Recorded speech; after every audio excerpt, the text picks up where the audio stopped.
This week's Arab League summit in Kuwait convenes amid an all-time high of political tension among member governments and an all-time low in terms of public expectations.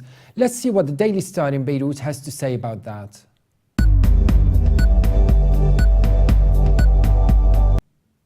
The newspaper looks at this week's Arab League summit, which convenes in Kuwait amid tensions between its member states. In that sense, we could say it's not an old story, as the GCC enjoyed a lot of harmony amongst its member states. The editorial starts by suggesting instead of flowery language, Arab peoples might gain a tiny bit of respect for the Arab summit mechanism if officials admit that there are a few crucial issues that must be addressed. The controversies that perennially plague Arab summits are even starker this year. Gulf countries are at odds over Qatar's intervention in the domestic affairs of member states and the role of the Muslim Brotherhood and other groups during a time of political turbulence. The Daily Star also adds Arab countries also differ over how to deal with Iran and the war in Syria. They are also struggling to agree on an effective way to promote the Palestinian cause and how to counter the spread of terrorism by Al-Qaeda extremists. Media reports indicate that the summit's Kuwaiti hosts are focused squarely on ensuring that the meetings take place without incidents. The Daily Star argues, while this is a logical objective, it does nothing to address the massive challenges faced by Arab states. Furthermore, the editorial states if summit officials truly want to offer something useful to their people, they could tell people about how they will solve things in the future instead of reiterating all the problems and grievances of the past. And the piece concludes by a call for action. Statements of principle might be reassuring to Arab officials, and while the words might be legitimate, it is a time for action, not language so watered down that no one can disagree or expect anything tangible to result.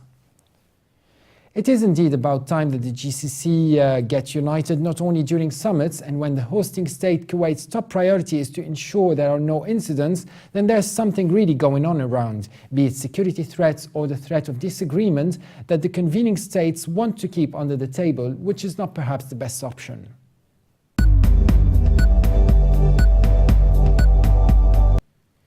And now moving to Lebanon, and given the long history of external influence in the small Mediterranean country, some Lebanese are speculating that US President Barack Obama's upcoming talks in Riyadh could include a discussion on the next Lebanese president. Lebanese columnist Jean Aziz starts in a piece in Al Monitor with a piece about the new Lebanese government, which has reached an agreement on its ministerial statement on March the 20th. The government of Tamam Salam gained a vote of confidence from the parliament. Thus, it became a government with full-fledged powers and could begin its normal work. This step made the majority of the Lebanese believe that the upcoming presidential elections are likely to be held.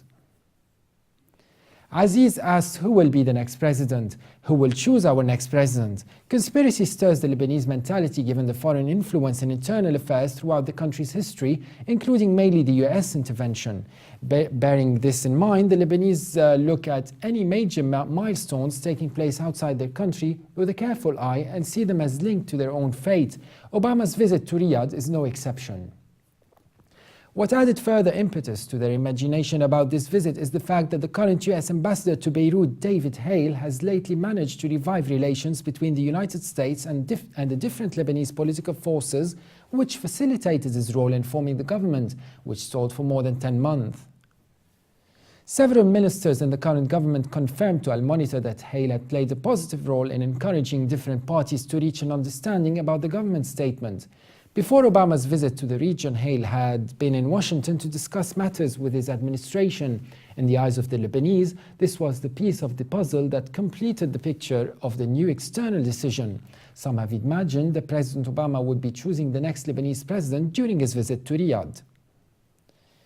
Aziz adds, away from the Lebanese mythomania, it is only logical for Lebanon not to be discussed as an independent subject, but as a part of the bigger picture in the region, notably in terms of the issue of presidential elections.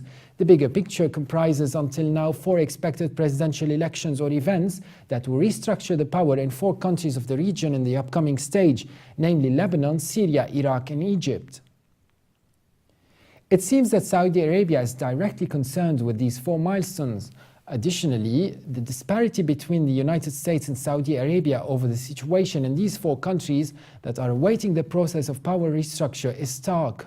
The disparity starts with the power in Lebanon reaching the older dispute over Iraq, the new and subtle dispute over rule in Egypt, and ending with the semi-open conflict over the fate of power in Syria. Aziz concludes by linking the rationalization of the conspiracy theories of the Lebanese. He says, the illusions of the Lebanese can be rationalized. The issue of naming a new president will not be the main concern of the Riyadh summit. The presidency will not be settled until the bigger picture in neighboring countries becomes clear, unless comprehensive, quick and sudden agreements were reached in the form of one bundle in the summit in Riyadh.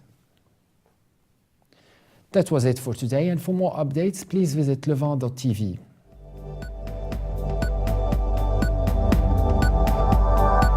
Thanks for watching and bye for now.